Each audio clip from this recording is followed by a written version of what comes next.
यह कहानी है एक डरावनी रात की। किसी गांव में बंटी नाम का एक लड़का रहता था। वह परीक्षा देने के लिए गुजरात जा रहा था।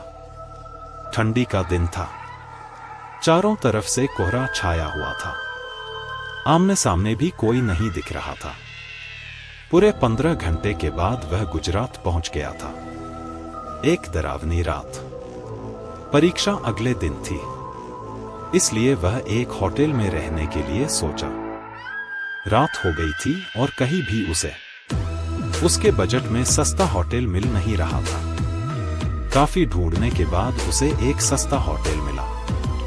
वह उस होटल में एक कमरा बुक करवाया और जब वह कमरे में गया तो देखा कि कमरे के चारों तरफ जाले लगे हुए थे।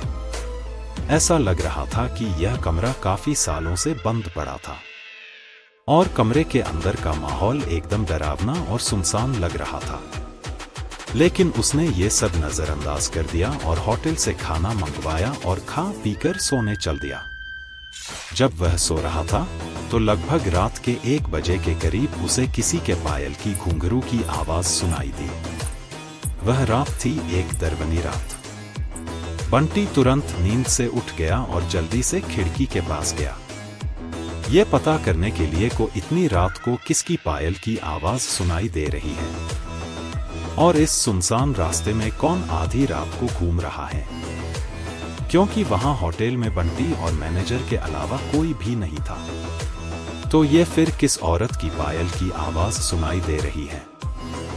बंटी खिड़की पर काफी देर तक खड़ा रहा, लेकिन उसे कोई भी नहीं दिखाई दिया। फिर उसने अपने कमरे से मैनेजर को फोन किया और उसे बताया कि मुझे इतनी रात को कब से किसी की पायल की आवाज सुनाई दे रही है। आपको भी दे रही है क्या? मैनेजर ने कहा कि सर, ऐसी कोई बात नहीं है, आपको हवा से ऐसा लग रहा होगा। वैसे भी ये जंगली इलाका है, यहाँ पर तो हल्की हवा भी तूफान के जैसी लगती है। आप सो जाइए, ऐसी कोई बात नहीं है। बंटी मैनेजर की बात पर भरोसा करके फिर से सोने चला गया।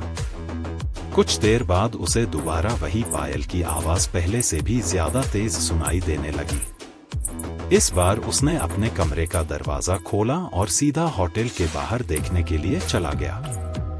जब वह बाहर आया तो देखा कि एक काफी लंबी औरत है जो सफेद साड़ी पहनी हुई थी। उसके काफी लंबे बाल थे और चेहरा ढका हुआ था। वह अपने हाथ में एक नारियल लेकर के होटल के चारों तरफ चटकर लगा रही थी।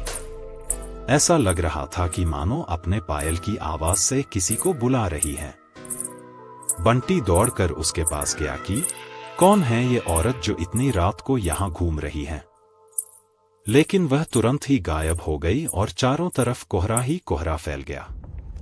बंटी भी थोड़ा घबरा गया, क्योंकि जिस औरत को वह सामने से देखा था अब वो नहीं दिख रही थी। बंटी अपने होटल में वापस जाना चाहा, लेकिन फिर उसे दोबारा पायल की आवाज सुनाई देने लगी। बंटी अब उसे ढूंढते हुए जंगल की ओर जाने लगा। चलते चलते वह अपने होटल से इतनी दूर आ गया उसे पता ही नहीं चला। फिर उसने उस घने जंगल में कुछ ऐसा देखा कि उसका दिल दहल गया। एक डरावनी रात। उसने देखा कि उस औरत ने एक पीपल के पेड़ के नीचे 5-6 लाश रखी थी और बारी बारी से एक को नोच नोच कर खा रही थी। उसका मुंह खून से लथपथ था और चेहरा भी एकदम डरावना था।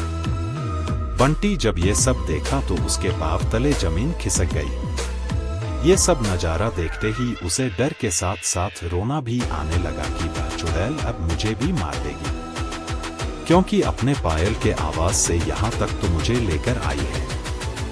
लेकिन उसने हिम्मत से काम लिया और हनुमान चालीसा पढ़ते पढ़ते धीरे से वहां से भाग गया ताकि भूत उसे देख ना ले।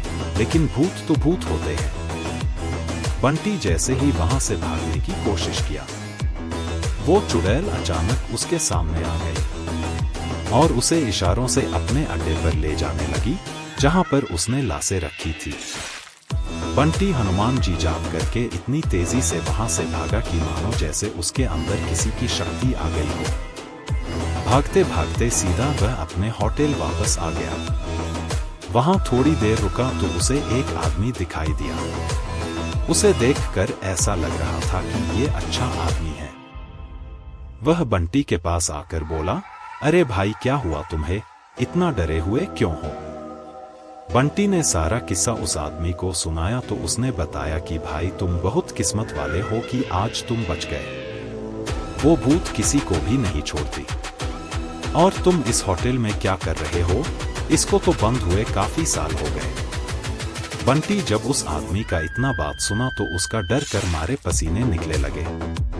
फिर वह आदमी बताने लगा कि इस होटल में बहुत साल पहले एक लड़की के साथ 4-5 लड़के उसका भयानक तरीके से रेप करके मार दिए थे। लड़की तो मर गई लेकिन किसी को भी नहीं छोड़ी, और जो भी रात के समय में इस रास्ते से गुजरता है सबको अपने कब्जे में कर लेती है और मार देती है।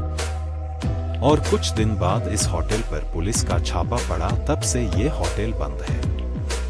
बंटी जब उस आदमी की पूरी बातें सुना तो वह बहुत जोर जोर से रोने लगा, ये सोचकर कि आज मैं मर जाता। फिर वो आदमी बंटी को चुप कराया और बोला, चलो आज रात तुम मेरे घर रह लो, मेरा घर पास में ही है, डरो मत, अब मैं आ गया हूं ना। बंटी उस आदमी को धन्यवाद किया और उसके साथ उसके घर चला गया और अपने आप से एक वादा किया कि आज के बाद वह भूल कर भी कभी अनजान जगह पर नहीं जाऊंगा।